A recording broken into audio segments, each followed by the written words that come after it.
दलित व आदिवासी युवाओं द्वारा ब्राह्मणवादी मिथकों को चुनौती दी जा रही है। दुर्गा और राम के मिथक और ब्राह्मण धर्म की उदारता और महानता को चुनौती दे दी गई है। इससे काफी बेचैनी फैल गई है। लेकिन अब तो यह चुनौती बढ़ती ही जाएगी, क्योंकि आदिवासी दलित जो अब तक शिक्षा से वंचित थे, अब आजादी के 70 साल के बाद वे गूगल और सोशल मीडिया की ताकत से लैस हैं। वे इतिहास खोज रहे हैं, आपस में बैठकर अपने बूढ़ों से कहानियां सुन रहे हैं और उन्हें सोशल मीडिया पर एक दूसरे से साझा करके उसे व्यापक समझ के रूप में विकसित कर रहे हैं। आदिवासियों और दलितों के द्वारा उनके नायकों को खलनायक दिखाकर उनके वध करने और उनके पुतले जलाने के आयोजनों के खिलाफ पुलिस रिपोर्टें कराई जा रही हैं।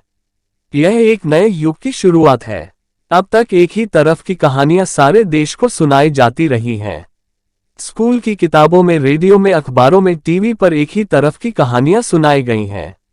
इनमें आदिवासियों को राक्षस, दैत्य, पिशाच, बंदर, भालू दिखाया गया है। लेकिन अब आदिवासी और दलितों द्वारा इन एक तरफा कहानियों को चुनौती दी जा रही है। यह स्वाभाविक भी है। पहले हजारों सालों तक दलितों आदिवासियों को ज्ञान से दूर रखा गया, लेकिन अब लोकतंत्र के लागू होने के बाद हालत बदल रही है। इसलिए अब तक इन मिथकों के आधार पर खुद को देवता साबित करने वाले लोग बहुत घबराए हुए हैं। वे कह रहे हैं कि यह नकली कहानियां हैं, आपको कुछ नहीं पता है, वगैरह वगैरह। यह भी कहा जा रहा है कि आप लोग गड़े मुर्दे उखाड़ रहे हैं। यह भी कहा जा रहा है कि अरे यह रामायण वगैरह तो कहानियां हैं, आप इन्हें सच सिद्ध क्यों करना चाहते हैं।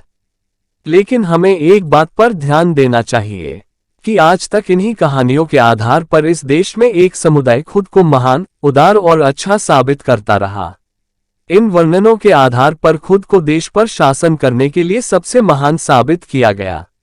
इसी श्रेष्ठता के दावे के आधार पर इस देश की राजनीतिक सत्ता, फिर सामाजिक रुतबा और फिर संसाधनों पर कब्जा करा गया।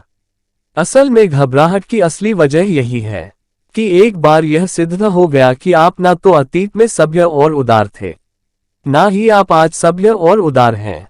आपका अतीत और वर्तमान हत्याओं, दमन, भेदभाव से भरा हुआ है। तो इस देश के राजनीतिक आदर्श भी बदल जाएंगे।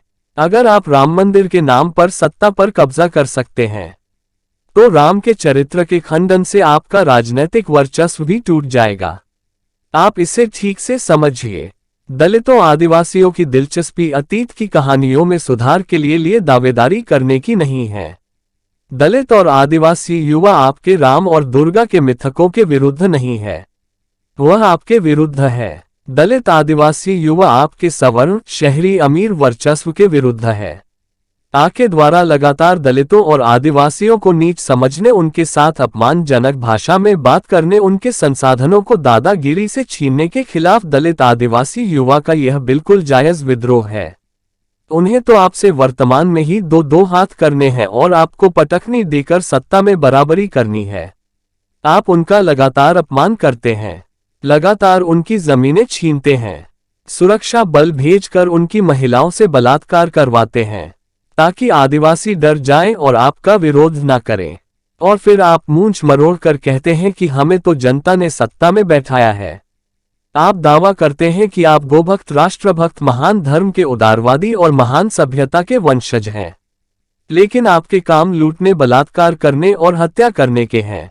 तो आदिवासी और दलित आपकी मक्कारी को चुनौती दे रहे हैं।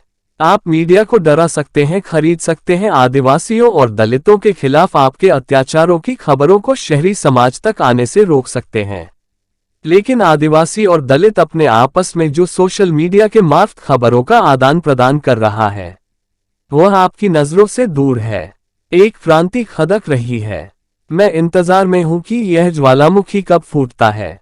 आप कह सकते हैं कि मैं शांति के पक्ष में नहीं हूं।